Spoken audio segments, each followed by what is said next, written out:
Welcome to Game Crunch, your weekly video game podcast. My name is Mike Anastasia. With me today we got Brandon. Hello, We're going to talk about games and things. games and things. All right. What's on the agenda? I got some games that I played that I wanted to talk about last week, but now I get to talk about them this week because I didn't talk about them last week. Hey, that's fair. And I'm still working on Xenoblade Chronicles. Nice. I'll let you go first since that's new stuff and mine's Nice. just old. All right, let me talk about the first game I played then, because this one's fun. This one's really fun. It's called Cloverpit.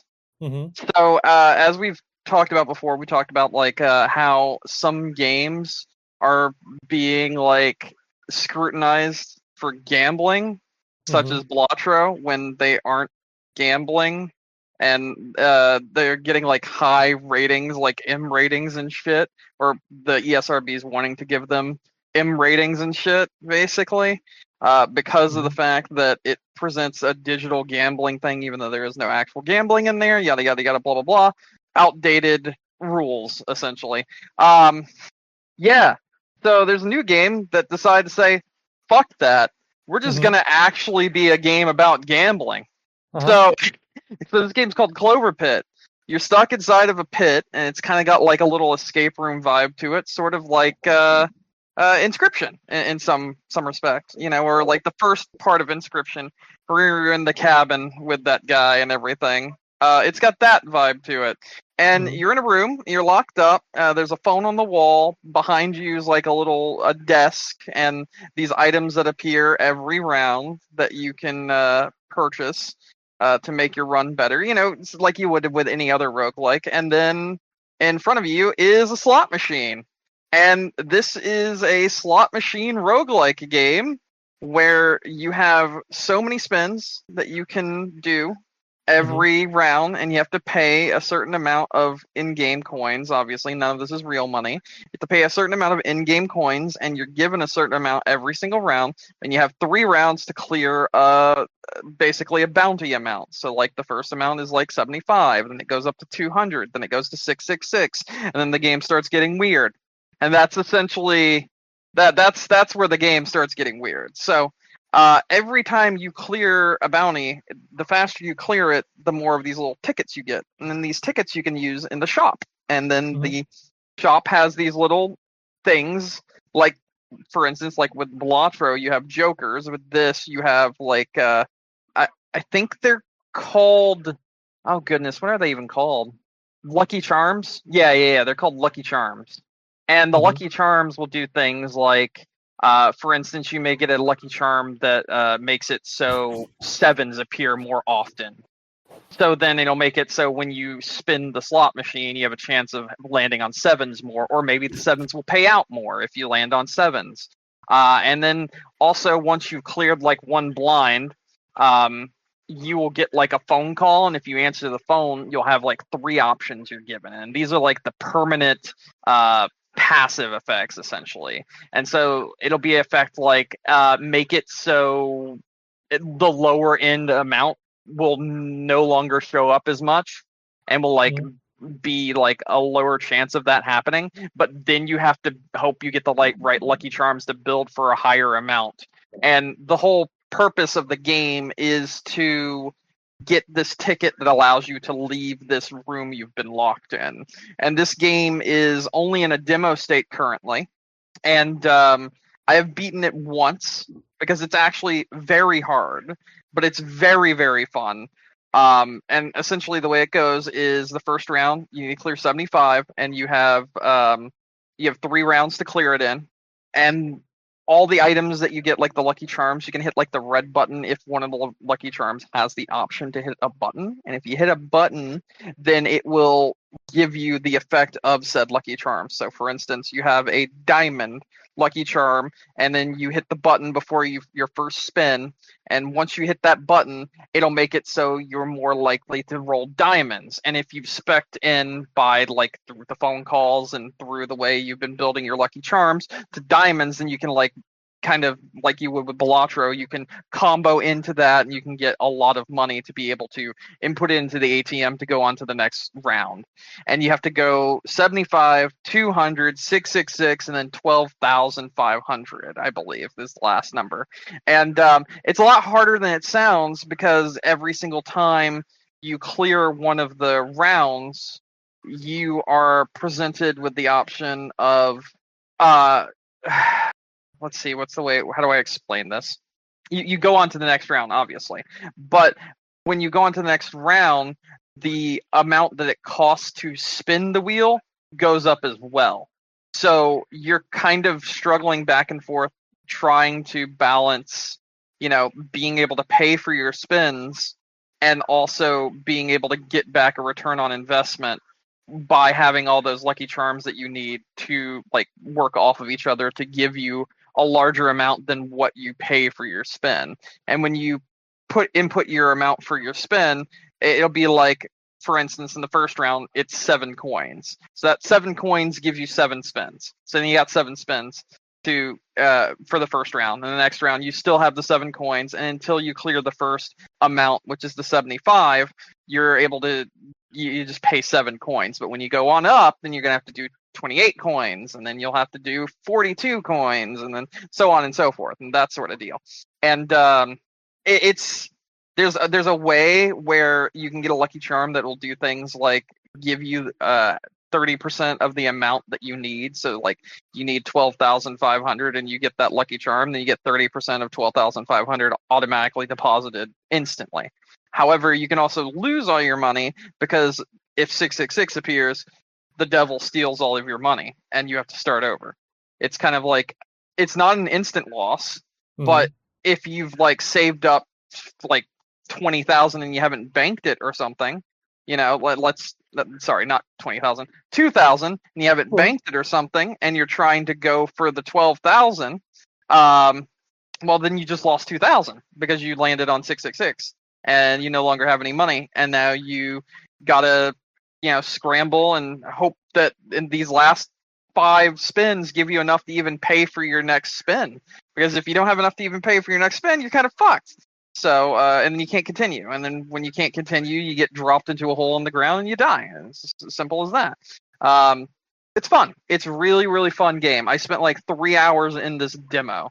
And the cool thing about it is if you actually beat the demo, you do unlock something in the full game whenever it releases if you end up buying it. So very cool.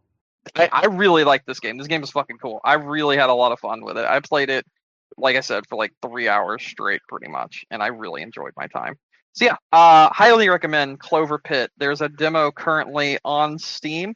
I think it's a permanent demo. I don't know. I would guess it is since they're also giving you items for the main game if you beat the demo. So there's that. But yeah, I'm intrigued to see where this goes, what they do with it in the long run, like what the price point is and all this other stuff, because it is a very interesting game. And there's also some elements here that are very secretive. Like the thing I unlocked, spoiler alert, for beating the demo was that one of my drawers will automatically be unlocked in the full game. Now, I don't know what that means, but there are drawers that are underneath the Lucky Charm thing where you purchase your Lucky Charms, and those are locked in the demo, and you can't really do anything with it, and I don't know what you would be able to do with it. So there's that. A few other things that I kind of left out, sort of like with Balatro, you can only have 7 Lucky Charms. You're capped at how many you can have. However, there's like Lucky Charms you can get that allow you to have more Lucky Charms. And also, when you buy the Lucky Charms, you buy them with the tickets that you get for beating a round, not with the money you get from like the actual slot machine itself. So I needed to explain that a little bit better, but I don't know. It's just, this was a really fun game that I got super addicted to, like very, very quickly. And I apparently a lot of other people did too, because like this was relatively obscure and it just kind of appeared randomly. I saw it on Twitter and it looked really cool. And then I downloaded it. And when I downloaded it, the guy was like, "Thank you for 1,000 wish list." And by the time I finished my 3-hour run, they were at 22,000. So Oh like, wow. damn, Hmm. uh, it seems to be popping off, so to speak, and a lot of people are really excited for this game, and I am too. I think this game's going to be a blast when it releases. So looking forward to that one. Okay. Oh my goodness. Let me try to. I'm trying to think of how to explain the next game. Okay, so the next game is called uh ENA. Yeah, it's called ENA Dream BBQ. Okay. Yeah, it's a very weird title. Hmm. So I didn't know this before I started playing it, but this is based off of a YouTube like animated series. Didn't know that. This Hmm. is the most absurdist abstract game I have probably ever played. Hmm. You play as Jesus Christ, how do I even explain this? The game doesn't really okay. Okay. I'm trying to think. Give me a second. No, it's okay. It sounds very difficult. Yeah. So you play as just a worker who is trying to do something for their boss or contact their boss in some way. The dialogue is so absurdist and so weird that even trying to explain it's very difficult. It's one of those games that I would say if you have some time, download it and play it yourself. And if you can't play it, because you don't have a computer that can, or you don't have a computer, like look up a playthrough or something, because it's really, really difficult to put into words what this game is.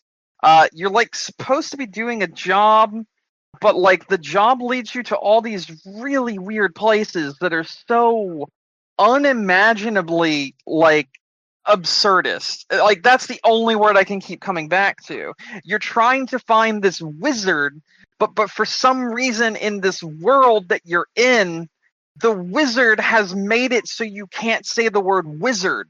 So whenever you try to say wizard, you just say bathroom instead. So you're trying to find this wizard in this game, and like it's one of the first things you have to do. You have to go to this dream area and everything, and you try to Hmm. find this wizard.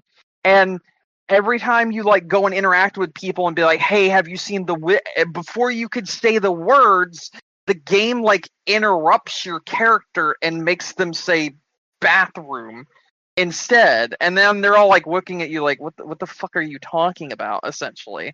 And it's kind of like a walking sim, Hmm. similar to something like LSD Dream Emulator, or Hmm. Paradise Killer is what I think it was called. It was another game.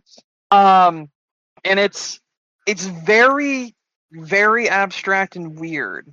It very clearly has like a direction that it's going, and it very clearly has like an idea, but trying to explain the idea as someone that hasn't played the game is just impossible, because it doesn't make sense when I try to say the words and they try to come out of my mouth. So the easiest way to explain it would be it's not explainable unless you yourself have experienced it.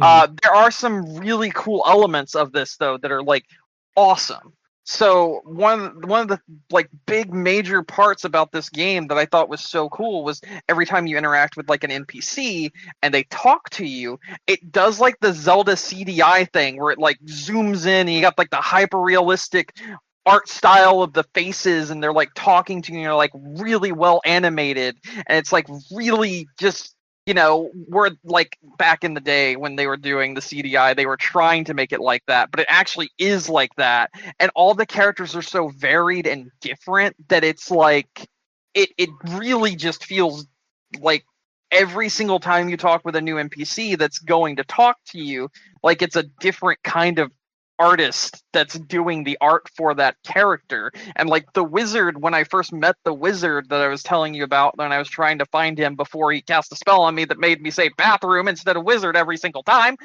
that wizard was like just a full motion video real person. So like, like what the fuck? And then there's like a silhouette of like a face that talks to you, but it's like very clearly like rotoscoped. And like this game is just really, really odd, but it's very unique and different and unlike anything I've really ever played. And it really makes you like kind of just kind of sit there for a second and like ponder what is going on. And as you like first play the game, it's like, okay, none of this shit makes sense. And then as you get like further in, you're like, oh, why is this starting to make sense? Mm-hmm. What is going on here? I don't get it. Why is this a thing? Why is it that the stuff that like I was thinking about and like experiencing in the game before that made zero sense whatsoever now makes sense to my brain now that I've played further into the game? And it's just so weird that a game can like take something that is so foreign and doesn't make any conceivable sense at the beginning to the where you pretty much would just be like, what the fuck is going on? And by the end of it, you're like, oh damn, what do I have to do next? What's going to happen next? Because this is episodic and this is the first episode that's out right now, so it's not finished. Yeah. Don't know when it'll be finished, but essentially by the end of this whole thing, it made sense to me. But even now, thinking back on it, I can't make it make sense to you. I can't present this information to you in a way that adds up, if that makes any sense. Yeah. But yes, this game is called ENA Dream BBQ, and it's one of those games that when I was playing it, I haven't had this feeling in a while, but I was like, oh, this is going to be huge. And I really do see this becoming like an Undertale, like a Five Nights at Freddy's, like that kind of thing. Like it has the makings of something that's like, this is gonna like have like some fucking YouTuber write like a fucking 3-hour documentary on what this hidden symbolism is or the actual story behind the game is. That shit's gonna happen before the end of this year, like easily. I foresee it, like without a doubt.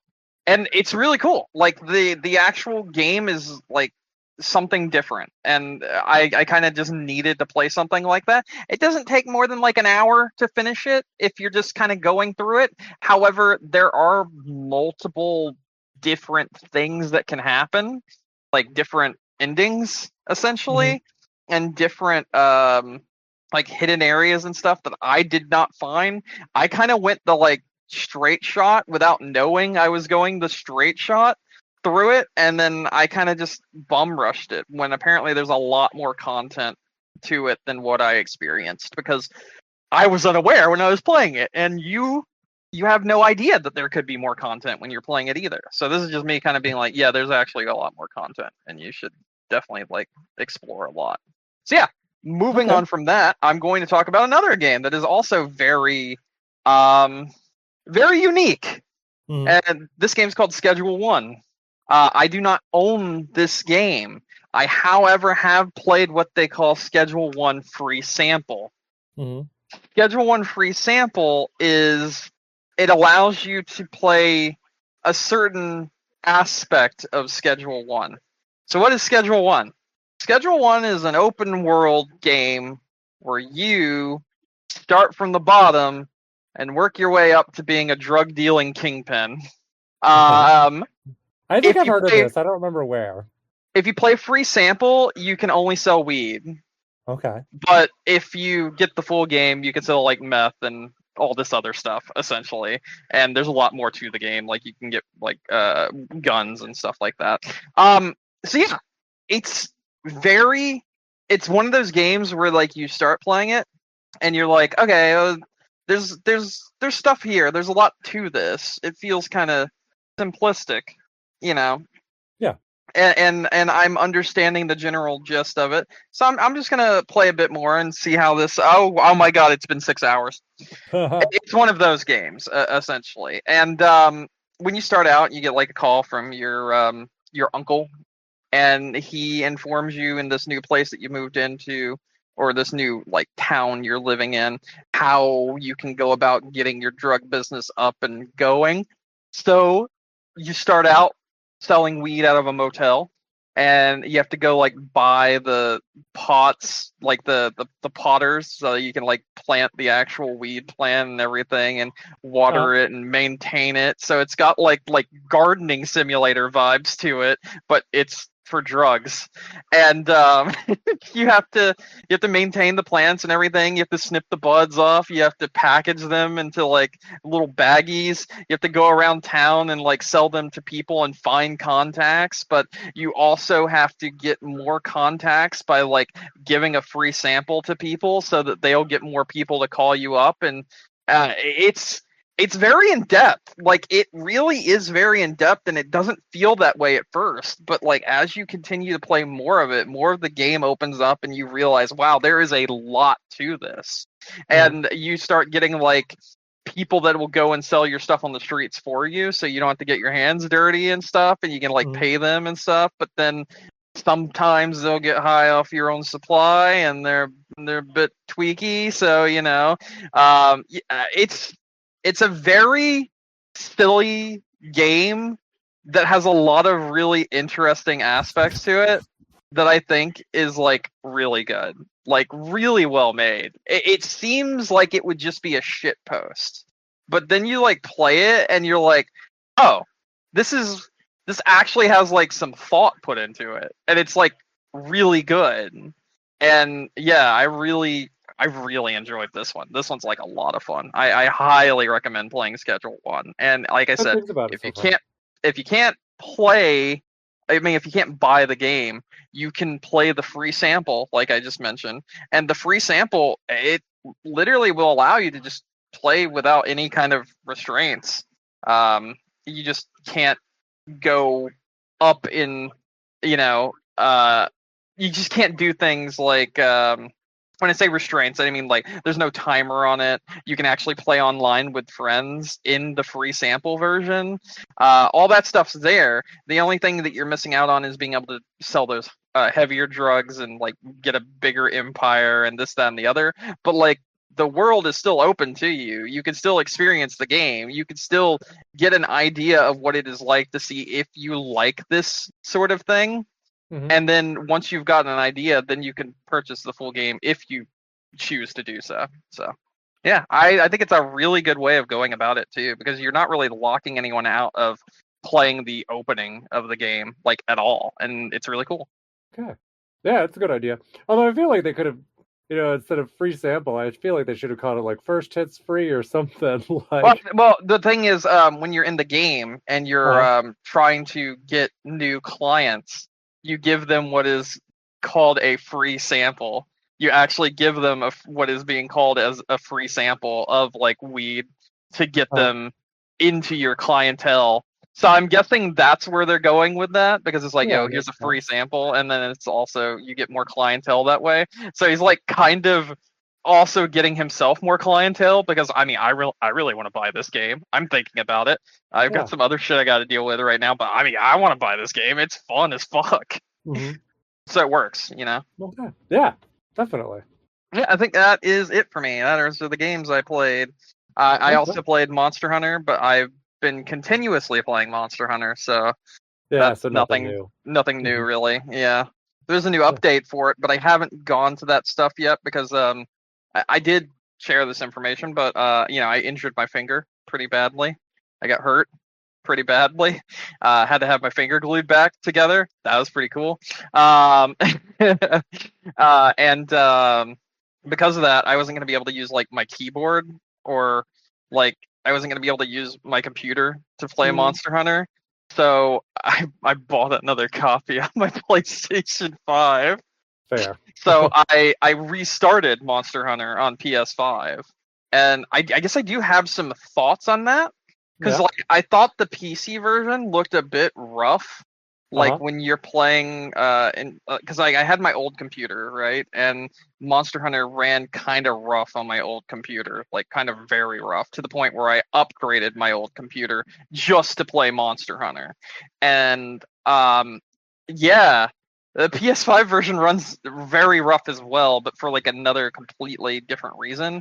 It's more like the actual performance mode of PS5. It's very grainy. It's got a lot of that noise that you see from like downsampling and then upscaling. I don't know, man. I think this game is just a little bit of a mess in general. I definitely have some of the stuttering on PS5 in this game even. So I definitely see now that the game itself is the problem, not necessarily the optimization on PC. That's just kind of the game's fault.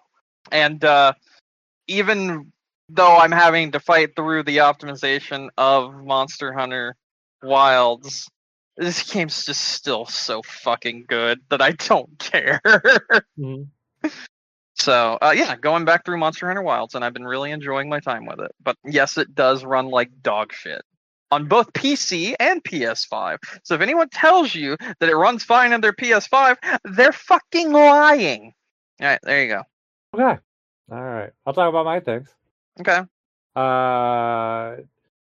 So I've been playing Xenoblade Chronicles X. Mm-hmm. And I am now like 50 plus hours in it.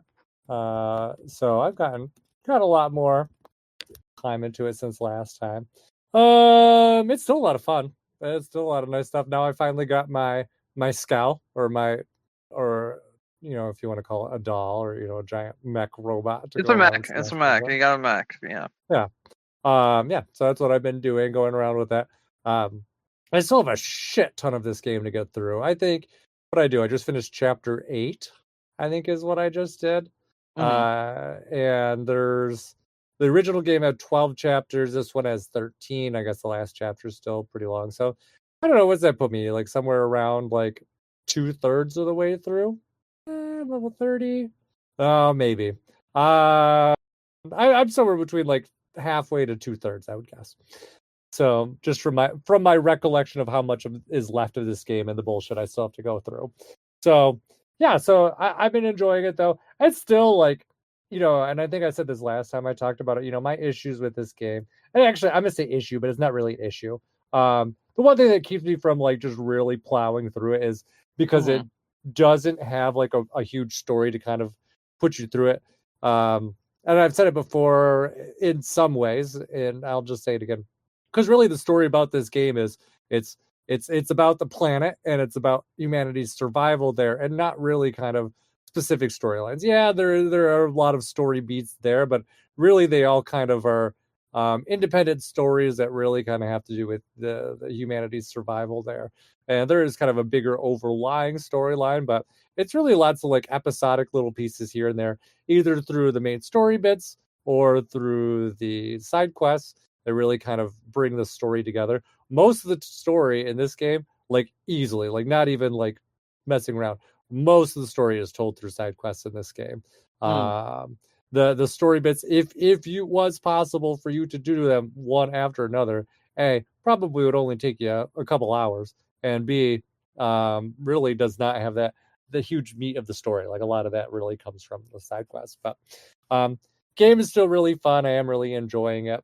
Still looks fucking amazing. Like it's just like it's basically flawless as it runs. It just looks so good. So yeah, I really don't have anything extra to say here yet, but just still kind of been playing through that. Other stuff to talk about this week.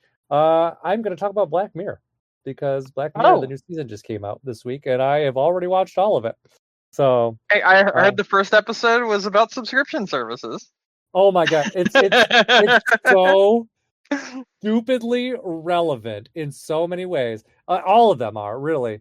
First episode is about subscription services. Second one, it's kind of about like that one, maybe not as much, but I would say it actually kind of ties back to AI in a lot of ways. That one's the most reminiscent of one. Can I stop you for 1 second? So I've heard the season's really good. That's the first thing I'm going to say. I actually think this might be one of the best seasons in a while. That's what I was going to say. I want to watch it. None of this is interconnected. I could just watch the season, couldn't I? The only one that you do need some prior knowledge to is the last episode of the season, because it is the first episode of Black Mirror that is a direct sequel to another one. Oh, so, okay. Interesting. Yes, the last episode. I can't think of what it. USS something. It's kind of like that Star Trek spinoff, and Okay. it directly takes place immediately after the end of the last episode that it had to do with. So Okay.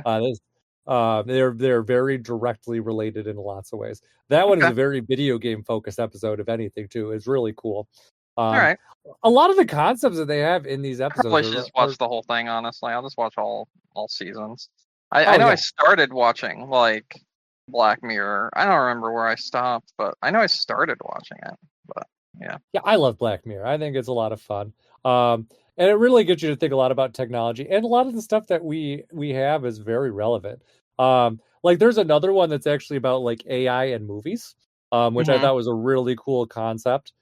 Basically, where they're kind of the low level premise is that they are trying to update an old movie, and instead of recasting it and rescripting it, they take an actor and they put them into an AI version of the movie, and are basically Mm, like, "Hey, you kind of know how this movie goes, make it your own, and then go from there." And basically, all the characters in the movie are AI actors interacting with the one actual like human actress. Um, there is some really interesting twists in that episode. I think that's the thing with Black Mirror. Black Mirror usually starts with a broad concept, hmm. and as the episode goes on, it tightens it and it tightens it and it tightens it.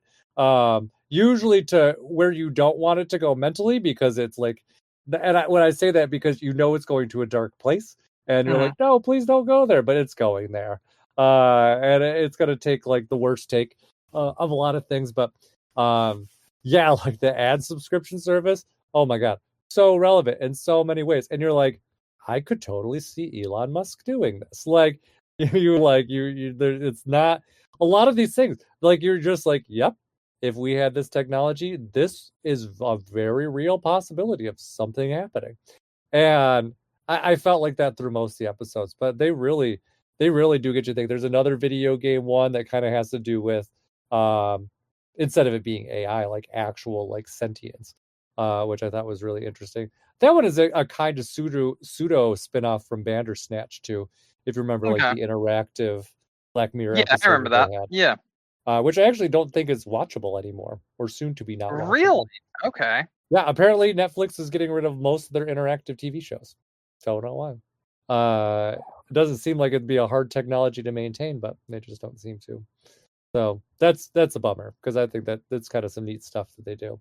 Um, but yeah, I love Black Mirror. I love its take on technology. I love its take on like VR as well. I think their VR tech is like, that's kind of like, that's like what you want. That's the dream. Like that's where you want it to end up at some point in your lifetime. Not necessarily the dark part, but just kind of like, I was about to hey, let say, me I put a don't little know, disc on the side of my head, bro. You and just explained like how dark it gets, and you're like, that's where we want it to end up at. Yeah, it's right there.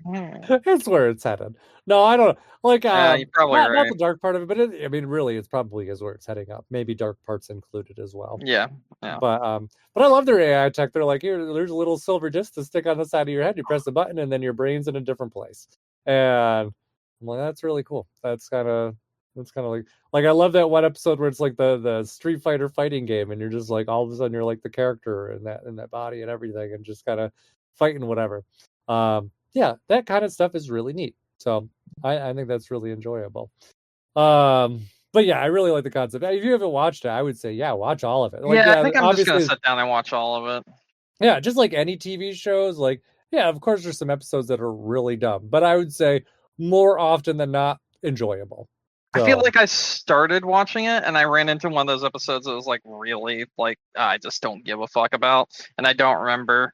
So yeah. yeah, and Let me everything is really let me so let me see if not I can let me related. see if I can find the episode I watched that maybe be like, all right, okay, sure, whatever. Yeah, and I would say honestly, all the episodes are like, obviously, like we were just saying, they're not connected. So if you decide to skip one, okay, that's fine. Just go on to the next one. It's just like watching. I Black Mirror is kind of like, to me, it's Twilight Zone with technology. Really, that's what it is. So if you skip an episode here and there, like totally fine. You're not gonna miss anything. So is it the only two that you want to watch, or the two that are directly like related. Like if you were gonna like if you decide you don't want to watch the first one, then don't watch the second one because it's Okay, gonna be off. I remember which one made me stop initially, and I Yeah. do remember continuing. But the third episode in series 1, which just was kind of Which one is that one? that is the entire history of you. It's an implantation device called the grain behind your ear, where people can replay their memories through their eyes or on a screen. Yeah, that one was just like, all right, okay. that one's an interesting concept, but I don't remember it being a very captivating episode. And there's a couple episodes like that where it's like the technology that they're warning against, cool stuff. Like yeah, you could totally see something like that like being a real thing. But yeah, sometimes they just don't always have like the it just didn't like, hit for me. I was like, I didn't really. The characters were, if I recall correctly, were like just completely unlikable. So like, I just didn't. Not unlikable in a sense that like, oh, they're doing bad things, because I don't care if a character's doing bad things. It's just they weren't well done characters.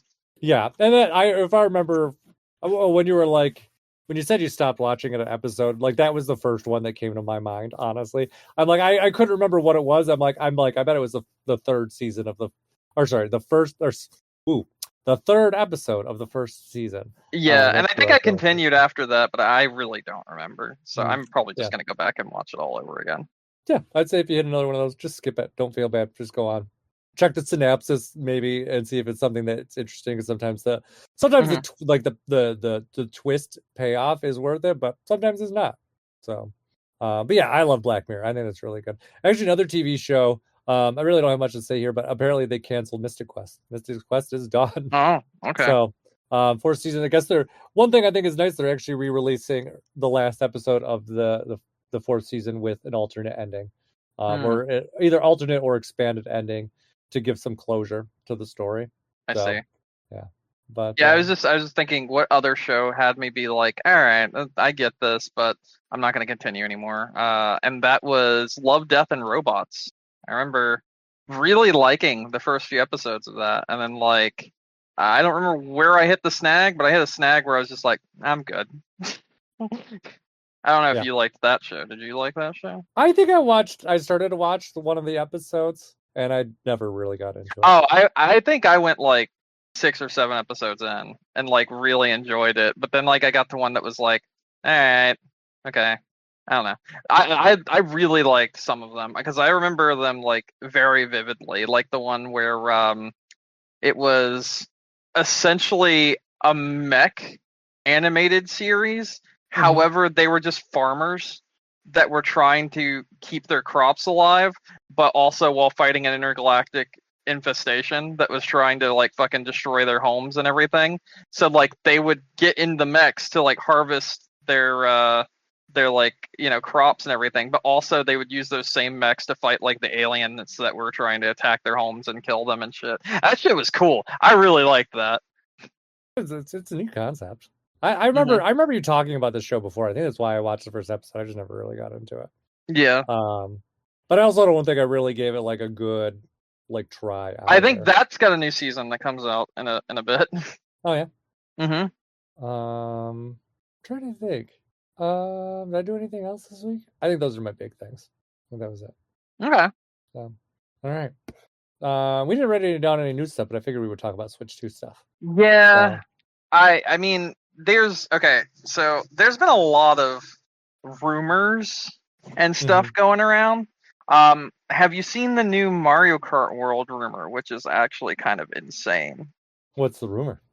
So the rumor is that if you look at the Mario Kart logo and then look at the map of Mario Kart World that we have seen, the bottom of the logo is the only bit of the actual Mario Kart World that we've seen so far, and that there's a whole other multiple continents in the game, and that's also the reason why you are not allowed to go off course at the Nintendo events right now. They won't let people go off course, even though they're selling that as they're using that as the selling point for the game. So it has automatic drive where it brings you back on course if you try to go too far off of course, and they won't let you go to certain parts of the game at the Nintendo events.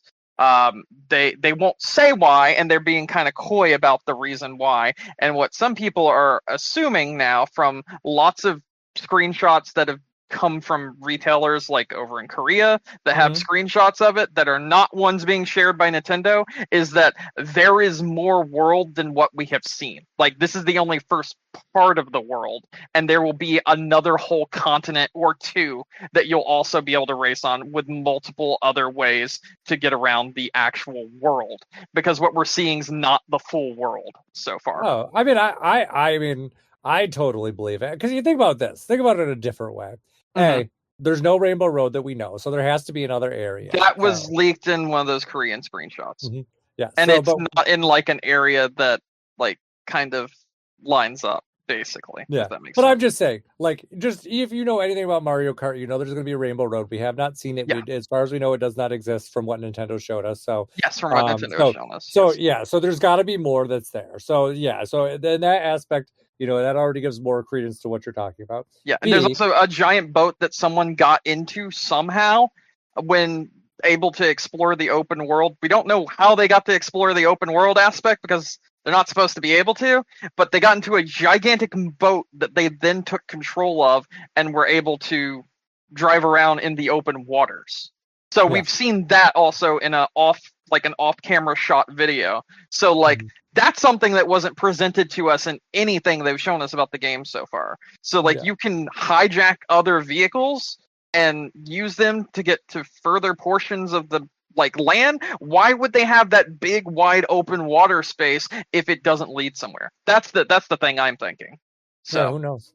But anyways, now what was my second thought? Oh, but B, Nintendo is not showing off much of this game. So and I'm saying that as what they have shown off, they're only going to show you what they want to show you, and they're not going to show you a lot, and that's how they always are, and that's with all their games. So if Nintendo is up here being like, here's the game, like they're not showing the whole game, period. Like there is more. Like look how much they showed for just comparatively. Look how much they showed for Metroid Prime 4. They showed off the intro area. Look how much they showed for Donkey Kong. They showed off the first area. So you kind of have to like mentally be like, well, if that's all they're showing off for those two games, they're probably only showing off the first area for Mario Kart as well. So, I agree. I mean, it makes sense. I would not be surprised if there's a lot more in this game there too. Also, interesting thing with the pricing, which I did not know this. I had found this out in the last week since we talked. Okay. But apparently that extra $10 pricing, even though we only had it with Tears of the Kingdom, apparently we're like the only region in the world where this has not already happened.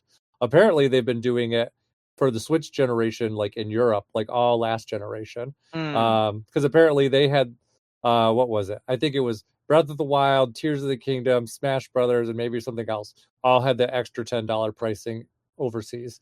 And also in Japan, which I guess I did know this, but didn't really ever think of it before, that's more common pricing. That's how they price it according to value proposition in Japan. That's like a very common thing. But the fact that they're like taking international, pricing to that level now is kind of weird. That's all people were saying essentially. It is kind of odd. Because it's like, what if you see a game that's like, $90, $100, and then you're like expecting something like major from it, I don't know. But you think about the games that Nintendo's doing it with, it probably would be those major like games that are going to do it. Like obviously, like this Mario Kart seems like it's got a lot more to it than say like I don't know, even comparatively to like Mario Kart 8 on the Switch. I think you're right. Yeah, so that's kind of where that kind of I just saw that and I was like, oh, that's interesting. So that I'm like, that kind of explains kind of where Nintendo's head is with that pricing before. So also speaking of rumors, actually, I saw it break out a lot today, and it makes a lot of sense too. They're saying that U.S. and Canada pre-orders are expected to start in the next 2 weeks. Yes. So 21st for the U.S. and 23rd for Canada is being reported by multiple different outlets. and Which that is makes weird sense. because Canada was being delayed to coincide with the same release for pre-orders as the U.S. But I guess fuck that, right? Who knows what's going on there? But I think the more interesting thing is that supposedly accessories aren't going up for pre-order until April 30th, a different time than the actual console. Necessarily unusual.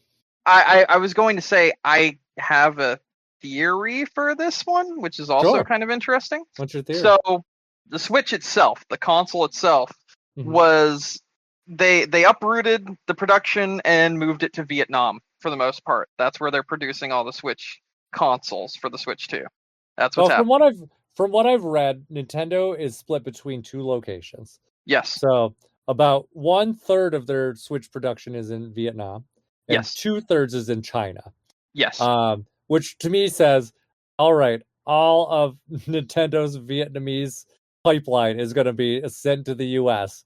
because they are not going to fuck around with that Chinese tariff. But that's what I was also going to say. All of the Nintendo Switch 2 accessories are being made in China. So that's why I think the later release date for the pre-orders on those are going up to see what the fuck happens and also give more time to the possibility of something changing, because shit could change at the flip of a coin at this point. Oh, yeah. So, and also, too, pre-orders for accessories and stuff, those are, doing them after the systems makes sense because then the people who actually have the pre-orders are going to be more likely to do it. Yes. B, you're right. It gives them more time to kind of assess the situation, kind of see where things are. And also, they probably are going to have just not a lot of stock on it comparatively. So yeah. And then there was also the rumor that every GameStop will have at least 100 Switch 2s, which is that sounds like fairly small to me. But then I remember things like PS5s, they got like 15. So it's like, is it small? It depends. I don't know. So at least I can speak a little bit more to that since with my time at GameStop and having done multiple system launches. That's a lot, I would say, depending on the store. I worked in when I was doing the Wii U launch, or sorry, where was I? I did the Wii launch, the 3DS launch, the Wii 3DS. What other systems would have been in that time? Wouldn't the Wii Xbox, U have been? Huh? Wouldn't the Wii U I was there for. Xbox One and Xbox PS4, One and right? PlayStation 4. Yep, those are, I would say, the big releases that I had. I don't think in one single one of those did I come anywhere close to 100 systems. And that was, I was in a low volume store for half of those, and I was in what was considered a high volume store for the other half. So nowhere near those numbers. So those, if they're going to do those kind of numbers, then that's pretty impressive. The other thing to remember, though, too, is GameStop, that's probably an average. So, I also don't care because I'm just going to buy it online. But, I'm going to buy my 2 picks are Walmart and Best Buy. Yeah, GameStop fucking sucks to buy from online because they're going to. I know, but if it's the only place I've got, I'm going to do it. Yeah, exactly. It's the only place. It's the only place. But they will also. I really want to get from Walmart because they still have listed on there guaranteed by 9 a.m. release date for your delivery. Awesome. And I really want to have it by 9 a.m. on release date for my delivery. So I don't know. But my guess is that 100 units per store, probably more of an average. You figure out how many thousands of stores GameStop has. So it's actually, that means it's pretty sizable. I mean, a lot did just close down. So that is also something to keep in mind. A lot did close down. A lot. Oh, yeah, I guess that's true too. It makes that 100 seem a lot less. But it's probably also taking into account like the online GameStop.com supplies because they. I mean, if it's only online at 100, that's fucking nothing. No, but I'm saying they're probably like GameStop's going to get. My guess is probably whoever said that said GameStop's going to get 500 or 5. I'm just trying to make sure I have the right numbers in my head. Okay. Yeah. So yeah, let's say GameStop's gonna get 500,000 Switch 2s. Let's Yeah. say. Well, if GameStop still has about 5,000 stores, which I think that might be a high number now, but you divide that by 5,000, you're like, okay, that's 100 per store. It's probably But it's closer to not like really 3, taking into but yeah. account like the online, how much are going to be allocated to online, how much are going to be Yeah. allocated to stores. There's a lot of low volume stores that are not going to get 100 units per store, and it's not realistic to send them 100 units. Will they sell them eventually? Yeah, Dude, but I just want to be able stealing to it from other stores. I just want to be able to like buy it and know that it's coming. That's literally all I want to do. I don't care. I want it done. I want it done now.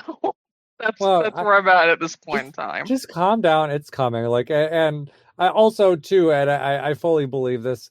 Nintendo on their website is been pretty clear from day one that their pre-orders are going up. Like what, May 8th or whatever? May 8th, yes. So but I fucked They up. have to get those. They have to get the store pre-orders out before then. So it really leaves us 2 weeks. I understand that, but the thing is, like, if I can't get one in the store or like online, you know what I'm saying, like at GameStop or at Walmart or Target or what have you, if I can't get one there and I have to rely on the Nintendo pre-order, I only signed up for the console, which sucks because I won't get the Mario Kart bundle. Oh, I see what you're saying. You didn't do the Mario Kart bundle. I didn't do the Mario Kart bundle initially because I wasn't sure if I was gonna have to pay like that day, and I only had like $475, so that was like the tax of the $450. So I was like, I don't know what's gonna happen. I'll sign up immediately and just go with the system because I know I have that much money on hand. You cannot switch it. You cannot switch it. I even tried contacting a like representative and they were like, we can't swap it. I was like, oh, okay, cool. Yeah. Well, hey, I mean, you still need 3 systems anyway, so at least you got that. I do still need 3 systems. It might just be 2, depending on how everything goes. Katie said she might just get hers at the end of the year. So we're gonna see what we can do. I know I'm getting mine, and I know my brother's getting his. Katie did say that she might just wait till the end of the year, and she did just buy her a very cheap Switch Lite that we found. So she wanted to continue being able to play some of her games. So she was like, "I'm just gonna buy a Switch Lite for $100," which she did. Oh, that's a great deal. So it's on the way. It'll be here tomorrow, actually. Oh, that's really good. What other Switch 2 stuff did you want to talk about? So there's that really cool Piranha Plant camera, and I don't know if we talked about that, but it's only 480p. It looks really cool. It's only 480p, so it's different from the official Nintendo one, which is 1080p. But also, we didn't really talk much about the Nintendo Game Chat thing, which I kind of wanted to talk about too. Oh yeah. Because it didn't look good. That's for sure. It didn't look good. That's for sure. It's got a lot of things stacked against it, and namely the fact that it's tied to the online element. So if you don't have online, you can't use it except for the first year, which we have mentioned that already. But I don't like the fact that there will be a physical button on a controller that you can't use unless you're paying a monthly or yearly subscription for. That seems kind of shit, just saying.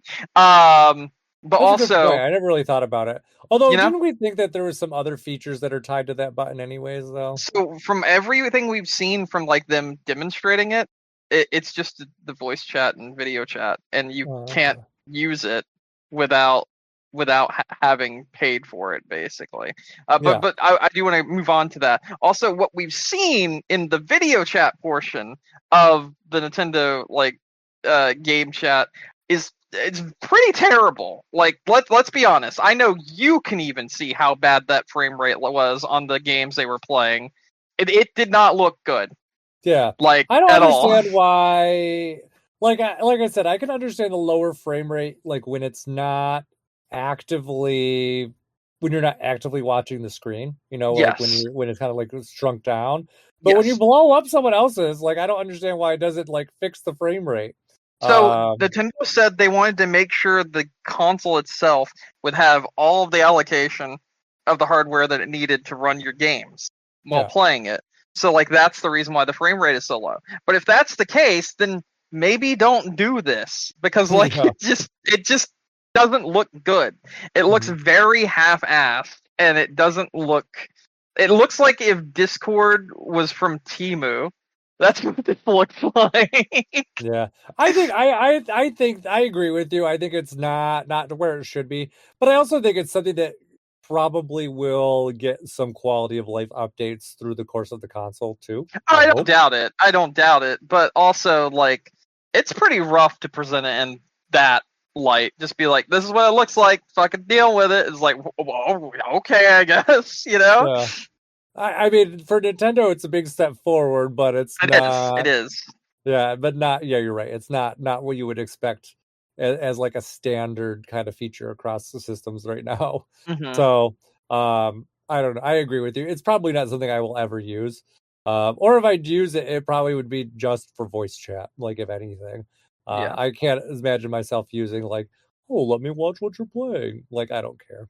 I like Uh, did that with PlayStation 5, like when I first got the console, because like my buddy had a game that like I didn't have, so like I was like, oh, I want to see what this game looks like, and he'd be like, all right, well, here, we'll check out the video. Which already it was kind of like cumbersome to like mhm, go through all of that to get that up and running, and it yeah. just was kind of shit, and I never used it really again. But like, I, it already doesn't really have that much of a purpose. Adding it to the online for Switch when you know that it's already going to bog down the system, so you're going to like half it and then half it and then half it and half it depending on how many people are in the call.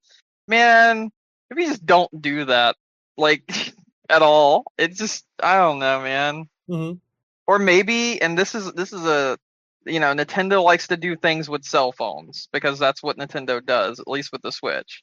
Maybe let someone put the video on like their phone, like transfer it over to their phone, and then they get full quality, and then you Yeah, can just stay in the chat with the person. I think that's a better idea that's also a personally. reasonable option too. Yeah. But like, I think what they are currently presenting us with is less than stellar. So there's that. Yeah. I do like the idea of the camera for things like Mario Party, which they Yeah. showed off. That looked Mhm. cool, a little iToy gimmick kind of thing going on there. That's neat. I'm okay with that. It looks fun. Looks like it could be Yeah. enjoyable. I'm down for that. But I like, also think it's good that they uh, did make it. They made it so you could use pretty much any USB-C camera too. yes, I think that was yes, nice. Hmm. I do think that's really nice as well, and that actually means I'll probably try it out, as opposed to not, which is where I was before.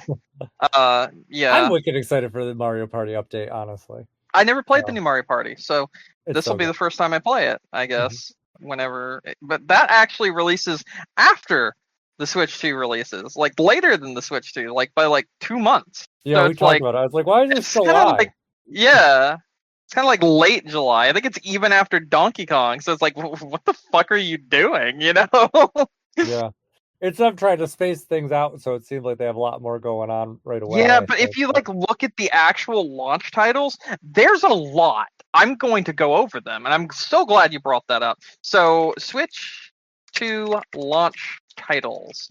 There's a mhm. lot of them. There's actually a lot of them. So I'm gonna like go through the ones that have been confirmed so far. So Mario Kart World, we already know that.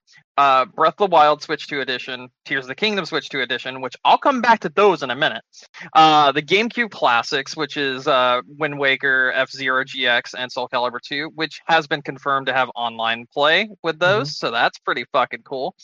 Switch 2 Welcome Tour, Deltarune Chapter 1, 2, 3, and 4, Split Fiction, Cyberpunk 2077, Street Fighter 6, Kimetsu no Gami, The Path of the Goddess, Sid Meier's Civilization 7, Hogwarts Legacy, Bravely Default, Yakuza 0 Director's Cut, Fortnite, Fast Fusion, Hitman, World of Assassination, Nobunaga's Ambition, Survival Kids, Rune Factory, Arcade Archives, Ridge Racer, and Puyo Tetris 2S. That's a lot of launch titles, to be completely honest. That's just the day one titles. All of those Yeah, will be available day one. That's a lot. Like, that's a lot. yeah, it's pretty So, decent coming or launch lineup. yeah, so like, and I actually think some of these are like very solid games as well. Yeah. Uh, and there's a lot of different variety here as also. So, Hmm. but then like you think about it, it's like, why is Kirby in August?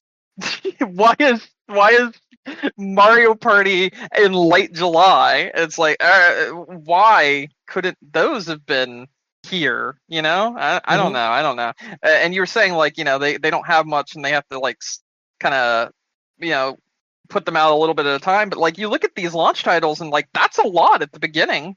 Well, So maybe they don't have I think much maybe afterward. what I meant to say is more they don't want to overcrowd all of their first party stuff kind of right away. Yeah, I get that, but then like you got to also think we got like Metroid Prime 4 in there at some point. We got Kirby Air Riders in there at some point. We've got a lot of We got things this Pokemon year for the Switch 2. We got ZA. Pokemon ZA. We got a lot of Switch 2 games Mhm. this year, and that's not even to mention if some of the rumors are true. Like there's still supposed to be a rumor that that Halo edition Master Chief Collection's coming to Switch 2. That's still a thing that's out there in the wild.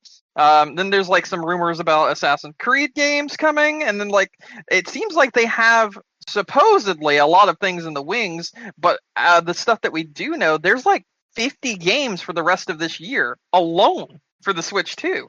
Mhm. So like that's a lot. So I don't really understand when you take that into account, with there being like 50 games for the Switch 2 this year alone from June to December, why we're waiting so long for Mario Party and Kirby. It doesn't make much sense to me. That's where I'm at. Like maybe that month is dry. I don't know, but I feel like that isn't even the case because I think there's still a lot in July that comes out as well. Mhm. Or it Like I could saw be a that video. I saw a video today that was like 70 games have been confirmed for the Switch 2, and here's what they are, and they're releasing before the end of this year. And it's like, what the fuck? yeah, I mean it's probably, I mean if you think about it, like, so like you said, you know, we have Mario Kart that's Mhm. in going to be June, Donkey Kong in July. But we don't know what's going to be August, September, October, November. So that's 4 months. We know Metroid will probably be one of those. We know that Pokemon will be probably one of those. We know that Kirby Air Riders will be probably one of those. Which means that there's probably at least one more title, that they're planning on probably for the end of the year. Um, and then also too, you know, kind of whatever other filler stuff that they have as well. Because you know that they have obviously stuff too that they're going to want to have July attention for. July has a few games confirmed. I'm actually looking at some of them. So you got Tony Hawk, Pro Skater 3 and 4. You already know about Donkey Kong. That's in there. Shit. Let's see what else we got. But I'm just saying in terms of first party titles, Nintendo Oh, usually yeah, likes yeah, to yeah, yeah. space them out. So it's very rare for them to do more than one in a month. Well, Mario Party Jamboree and Donkey Kong are in the same month. Yeah, but Mario Party Jamboree is an expansion and Donkey Kong is like a full game. I'm talking Yeah, about like full game that's fair. releases. Yeah, they'll kind of spread them out. Like expansion's a little bit different because it's just kind of like extra content. Yeah. But yeah, I think that they're gonna just try to spread them out a little bit more. Are we counting Just like Story of Seasons as like a Nintendo property now? Because like no. that shit's mostly Nintendo. Anyway, okay. I was Mhm. gonna say that is August. We know Story of Seasons is in August, and so is Kirby. So that's why I was gonna say, are we counting it? Because both of those are in August. And some of these, and I think that here's the thing that really gets me the most out of all this. Some of these games are releasing the same day, and it's just like, you know, we need to space them out, but we're releasing them the same fucking day. It's not really spacing them out, you know. Mm-hmm. Plus, Yeah, we I have agree. like Hades 2, we have Elden Ring, we have Dragon Drive, we have oh god, what was it? Fuck, I'm trying to remember. Silk Song eventually somewhere. Hyrule Warriors, Age of Imprisonment, uh, Kirby Air Riders, Marvel Cosmic Invasion, Metroid Prime, Pokemon Legends ZA, Professor Layton, Reanimal, Sonic and Shadow, Star Wars Outlaws. Like all of those games don't have release dates except for 2025. So like we have a bunch of games that could be slotted in there because we have a ton of games but without a release date aside from this year. So it's like, you know, what's going on there, you know? You have a lot of things waiting in the wings that'll probably take up some of that spot, and I don't really know what they're particularly doing because it does seem like they have a lot of stuff, and they have a lot of stuff they're going to be releasing. We just don't know when it's coming. But then you have a lot of stuff, and some of them are just like, release it on the same day. And it's like, what the fuck are you doing, Nintendo? Mm-hmm. I know. But now I gotta jump back to the other bit I alluded to for a moment there, which is Legend of Zelda Breath of the Wild Nintendo Switch 2 Edition. Let's hop over there for a second, shall we? Mm-hmm. The DLC is not included. It's $70 and you don't get the DLC. I did see that. Or was it officially confirmed by Nintendo, or was it speculated? I can't remember. I believe it's been officially confirmed now. I don't have up on my screen where it was officially confirmed, but I'm pretty sure I saw today that it's been officially confirmed that the game and the update is on the cartridge. The DLC is a separate purchase. So the $70 price tag is just the game and the 4K update and nothing else. Oh, I forgot about, actually, speaking of other games that are coming out this year, speaking of Age of Imprisonment, I did forget about that. I mentioned that. I mentioned that one. You might have said it, I just didn't hear it.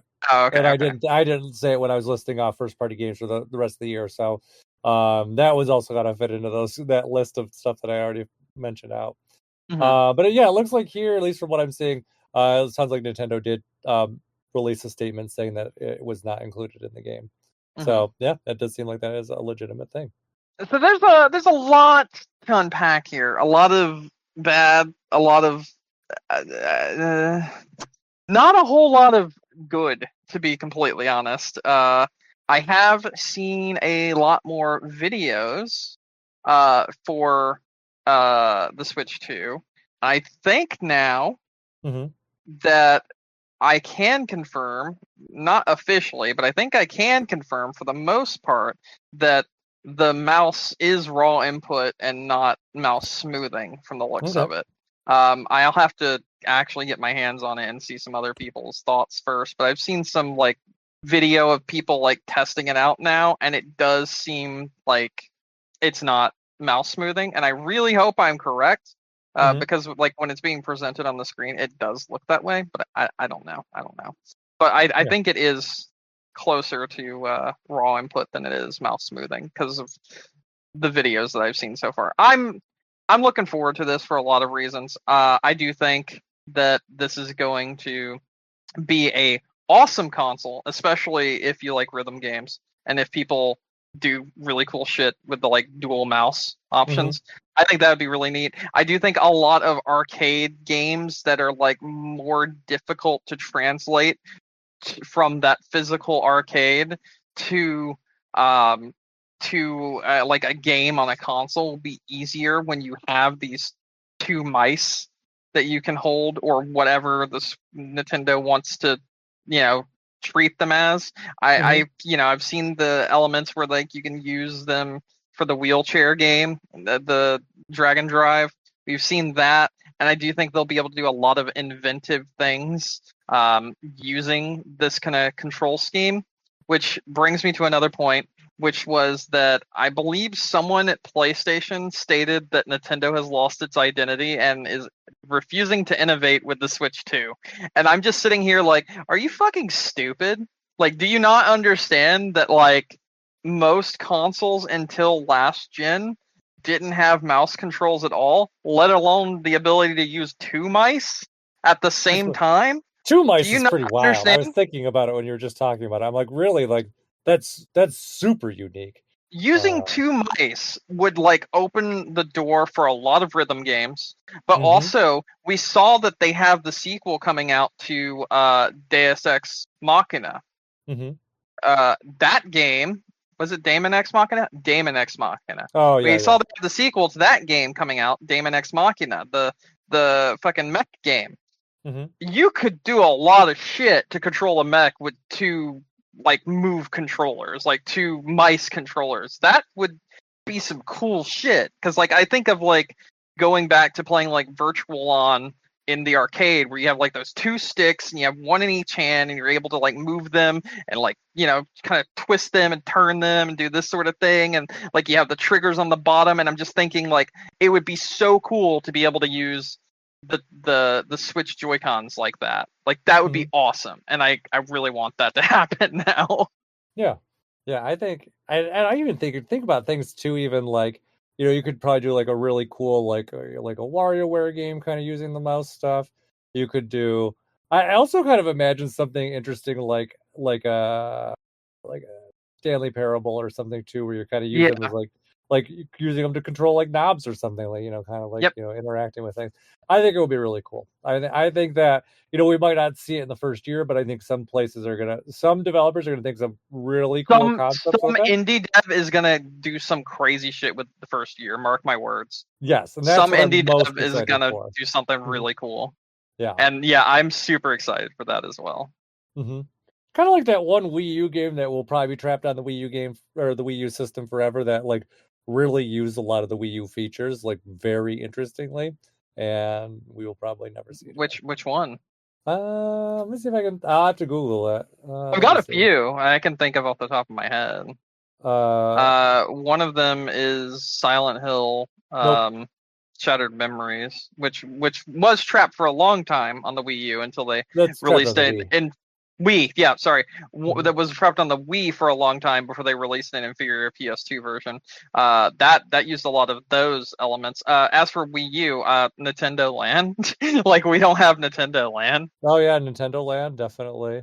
Affordable Space Adventures. Oh, I think I have that. Yeah, for that's like a wicked cool game. It uses very unique features for the Wii U. I bet that's on Steam. Huh? I bet that's on Steam. I don't think it's on anything else. Let me see. Yeah, it says it probably isn't. It's only on Wii U. Interesting. Like I said, it uses the Wii U in a very unique way, that I don't think would be easily replicated on anything else. Like the fucking Star Fox game did? Yeah, even differently, even like that. Like actually one thing that I thought was really kind of cool, like I remember one of the last things you do in the game is actually it sends like a Miiverse, you send out a Miiverse message asking for help. And it kind of like it sits into the game, and it's just interesting. It ties it into the story. Yeah. It's kind of like the ending of Nier Automata. Yeah, it's neat stuff. So but who knows? Maybe with the Switch 2 and that they might be able to find a way to redo that, because it would be possible. Whether that be practical is another question. But so I think we've exhausted Switch stuff. So I'm going to move on to redoing something else. Okay. We got a leak of Oblivion remake officially confirmed now. Yeah, it seems like it's very definitely. Oh no. The screenshots were accidentally up on the developer's webpage today. No, I know. They went up early, so it's not very definitely. It's not like, oh, it might have. No, it's definitive. It's coming out next week. Pretty much is what is being confirmed at this point. It does look very. What's the word I'm looking for? Because I've seen the screenshots. Does it look good? Yes. Does it look like it has lost its identity? Also, yes. So when I look at Oblivion, I see a lot of colorful aspects to it, as well as like the brownish like overview over tint, that sort of deal to it. But when you look at the Oblivion remake, from what we've seen so far, from the leaked screenshots, which were leaked on the developer's page, the brown is just kind of everywhere. Instead of allowing those like the greenery to like pop or anything like that. So I do feel like there's a very missed opportunity here, and I kind of feel like they may miss the bar. Maybe I'm wrong. I hope I'm wrong, but it does feel like they missed the mark here a bit. I don't know. We'll see. But also, I'm chocked full of segues today. Speaking of missing the mark, we got to see gameplay for Marathon, Bungie's new first-person shooter. That is a player versus environment extraction shooter. Okay, time to share some thoughts on this one. The like artwork and the like animations and the like stuff that they're sharing to like hype up this game looks infinitely better than the actual game. The actual game looks very bland and uninspired and not at all what I'm looking for. The concept art and the art that's being shared around for like like hype screenshots, this sort of thing, that sort of thing. It all looks very inventive and bright and vibrant and imaginative and very different and interesting. And then I see the gameplay and I'm like, man, this just looks like Destiny 2. Man, this just looks like Destiny 2. And not that I dislike Destiny 2. I actually think the gameplay is fine. It's just I expected more. Mhm. And at this point, my interest in this game is at like a 3 out of 10. I Yeah, that's fair. really don't care. And it seems like a lot of the general public's interest feels the exact same way. In fact, this game is already being compared to Concord because this is also a $40 title that you have to pay to play that has no single player element and is only an online multiplayer game. Mhm. I I did see an think interesting thing today where the Concord dev, Yeah. well, at least one of the Concord devs was like, "Give it a fair shot. Don't hate it yet. You haven't played it yet," which is fair. I mean, that's what people should be doing. But I just having it come from the Concord people, I thought was strange. Is it fair though? Is it fair? Because if you can't sell me your game, I think it's fair. I mean, we just went through this with you in Silent Hill 2. Yes, it is yes, fair correct. to give a You're game a correct. fair shake. You're right. You're right. Until you However, actually play it. You're right. But listen to me. What I'm trying to say is, and hear me out, right? Uh-huh. This is a game that has no single player aspect to it whatsoever. Mm-hmm. This is a game that will be online, and then once they're done with it, they're just going to pull the plug and you won't be able to play it again. Mm-hmm. This is that kind of game. This is the kind of game which, when you look at it, it kind of already appears dead in the water due to not only the fact that there's a $40 price tag, but they're also going to be selling cosmetics. They're also going to be doing a battle pass. They're also going to be doing multiple season passes, and they're also only launching the game with 3 maps. Look at this game. Look at what you're getting for $40. Look at what it is, and then tell me if really, like, kind of writing it off out the gate with what it is, what we've been presented with information-wise, what we already know about what we're getting for that $40 is unfair. Because I don't think it is. I think if you're giving me 3 maps in an online multiplayer shooter only, with no single player aspect, and you're charging $40 for it, I have the right to feel like, yeah, no, fuck this game. Out the gate, before I even play it. I have the right to feel that way. I think anyone has the right to feel that way, and I think it's a very fair point to feel that way, because you don't see the value proposition. How can you see the value proposition in an online multiplayer game where the multiplayer aspect is the main selling point, and it's only launching with 3 maps and no single player aspect whatsoever? I think there comes a point in time where you can look at something and judge it and be like, yeah, no, this is probably going to flop. I'm not disagreeing that it's probably going to flop, but I'm saying, like, I don't think you could run around and be like, this is a bad game, you know? Like, no, not saying it's a bad game out the gate. I'm just saying, like, it looks like it will be a bad game. It looks like there's no meat here. It looks like there's nothing here. See, Concord looked bad because its art style was just unimaginative, ugly, and not good. And it was a hero shooter before Marvel Rivals released, and it just wasn't good. And the genre was already dead.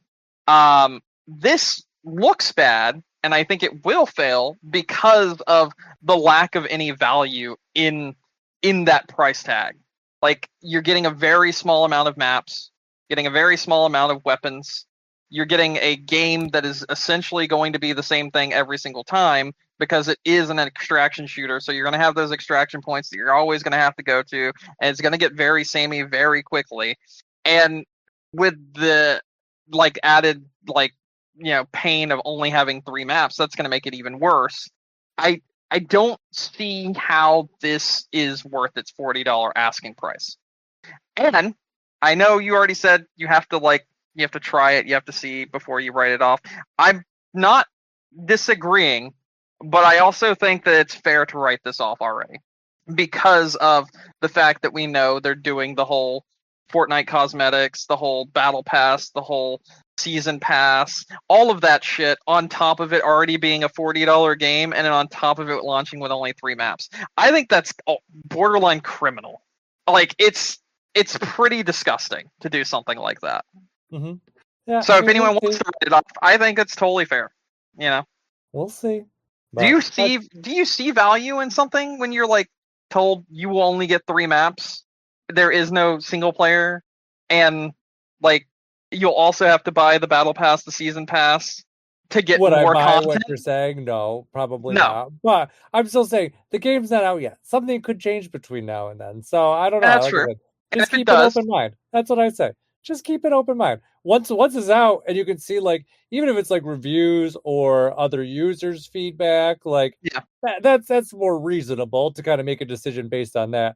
But I feel like with previews, like previews don't show you everything. For better or worse, like obviously developers are going to want to. They literally told us there will only be 3 maps at launch, and that you'll have to pay for the other maps. I'm not talking about that. But, okay. I'm just saying in terms of like, in terms of how much value you may get. Like, then maybe there's only 3 maps at launch, but maybe they use those maps in a lot of different ways that make them interesting. So it's like, maybe it's like they're using different things. I don't know. I'm just you might already know the answer. I'm just I do. I'm just gonna let you keep going.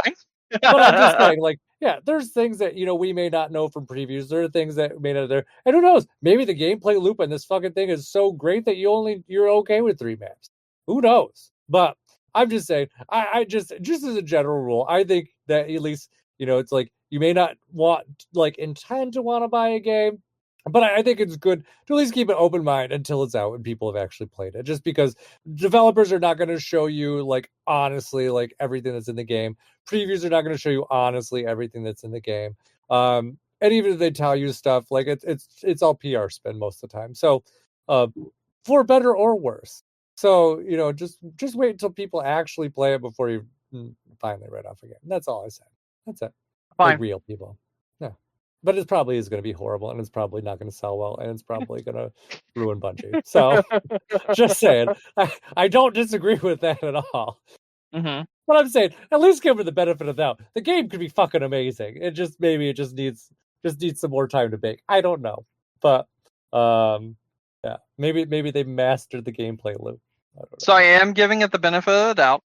And I will go ahead and inform you of the reasons why, because these are actually pretty interesting to me when I read them out. So these are the reasons why I'm willing to give it the benefit of the doubt. They already shared the minimum PC requirements, and it's a computer from 15 years ago that will still play this at 60 FPS 1080p on low settings. That's good. So if you're trying to reach a large audience, you're casting a wide net already. So here are the specs. Processor, an i5 6600 or a Ryzen 5 2600. Those are very old processors. Memory, 8 gigabytes of DDR4 RAM. That memory, 8 gigs for anything is just insane. You shouldn't be running 8 gigabytes of DDR4 in 2025. But if they actually got this game running on 8 gigs, that's crazy. That's borderline magical, because it takes 3 gigs to run Windows 11 in the first place. So, moving on. Graphics card, a 1050 Ti 4 gigabyte variant or an AMD RX 5500 XT 4 gigabyte variant. Those specs are so low end, you can get them for less than $100. So that's nuts. You could get those for $50, $60 for the graphics card. That's crazy to me. Even the Intel Arc A580 8 gigabyte, which is also on the list, you could still get that for $300, and that's a brand new card as opposed to the other two. But it's very, very good specs. Very low specs are required to run this game. So I do have a hope that the optimization will be on point for this game and that they actually did really good there, which is insane to think about in 2025. Like a game that runs well in 2025 with hardware that is super outdated is unheard of.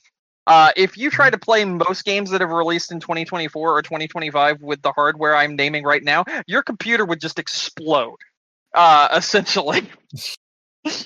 So this is insane if they've actually got this running on this low end of hardware.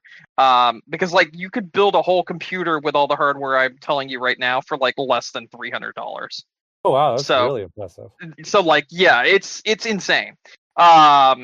Aside from the Intel Arc A580, that's like a brand new card, so I guess they just threw that one in there. But the other two cards that they named that weren't brand new cards, they're like $60, and like a 2600 Ryzen 5 is like $35. And then you just buy the case and a motherboard to go alongside it for like another 60. I mean, honestly, you could build a whole computer for like less than $300 to run this game if these specs are to be like are actually correct. So moving on from that, another reason why I'm willing to still give it the benefit of the doubt is because I signed up to play it. Okay. So I'm just waiting for that to go through now. I'm waiting to be able to play it. I can't talk about it when I do get to play it, but I probably still will mention something here or there. This game, right? The idea of it is interesting. The idea of the world is interesting. The artwork that comes along with it is very interesting. And I like Bungie first-person shooters because they're really good at first-person shooters. It's everything that's surrounding it that's the problem. The very low amount of weapons and the very low amount of maps and the fact that this isn't a single-player game and that it is only online, and then it's a $40 title, and then on top of all of that, there's already battle passes and a season pass with more maps to be expected. How are you going to split up your community if you do that? If you do that, you could already ruin yourself completely, and that's like just a bad idea, you know? So it's all of those things, thinking from a business standpoint, that makes me think that they could tank their own game very quickly and that it could be a total failure because of the fact that they're not taking that like information into account. Because like if you already have a low player base number, let's just say they launch with like 100,000, which is decent, right? But then a few months later they drop the first season pass thing, and there's some people that didn't buy the season pass, and there's a lot of people that didn't buy the season pass, so they miss out on those extra maps, which means you're not playing with anyone that doesn't have those extra maps. You're in two different, player pools now, and some people are going to be able to play and some people aren't, and it's going to split the player base up massively, and that would make the game just in general a more difficult sell and a more difficult play for the people that have already purchased it. And I don't know if they're thinking ahead, but like it doesn't seem like they are if they're going to charge for maps, which it does feel like they're going to. And that seems like a very bad idea to me. That's like a very archaic like idea for like first-person shooters.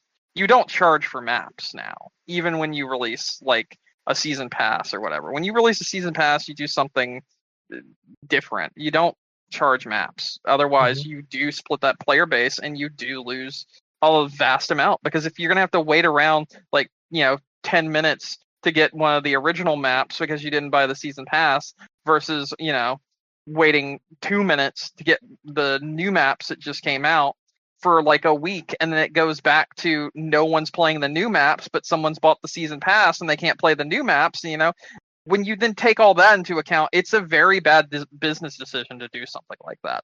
And that's part of the reason why I'm like, yeah, this is probably going to flop if they do stick to that business decision. So it's going to be the big thing, and they got to be able to adapt. So they do. And I think that's a very important thing for any kind of multiplayer game at this point in time.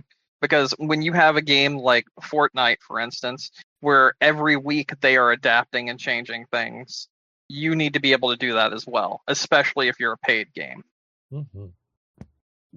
Yes. That's it. I think that's all I got. I think I got no more. Okay. No more news, anything, or just no more on that topic? I got no more on anything. If you got anything to mention, feel free to do so. Uh-huh. No, I don't. I'm ready to wrap up if you are. Yeah, I'm good. Okay. Thank you, everyone, for listening to us tonight. Don't forget you can find us on iTunes, Stitcher, Google, Amazon, YouTube, wherever you get your podcasts. All of our episodes are also available on game-crunch.com. And if you want to reach out to us, you can always send us an email at gamecrunchcast@gmail.com. Brandon, Hello. any final thoughts? No, I got nothing. Okay. Well, that said, my name is Mike Anastasia. Find me online. I'm Clash of Penguin there or on your favorite gaming console. And until next week, game on. Game on. Little toys on the shelf, they shine. Collector's dreams in plastic so fine. Tap them once, the magic's here. Amiibo, bring them near. Mario jumps and Link's got gear. Animal Crossing friends appear. Each one brings a story bright. Amiibo, light the night. Tap the figure, watch them go. In my game they steal the show. Every world from here they grow. Amiibo, magic starts to flow. Deep in dungeon or racing fast, these little toys, they're made to last. Memories from days of old. Amiibo, stories told. Touch the base, the game's alive. Each moment big, they arrive. Sky and sea and land we see. Amiibo, set them free.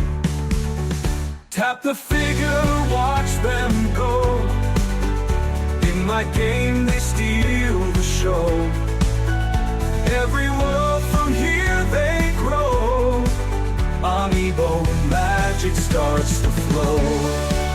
Deep in dungeon, goes the door. In my game they steal the show. Every world from here they grow. Amiibo, magic starts the flow.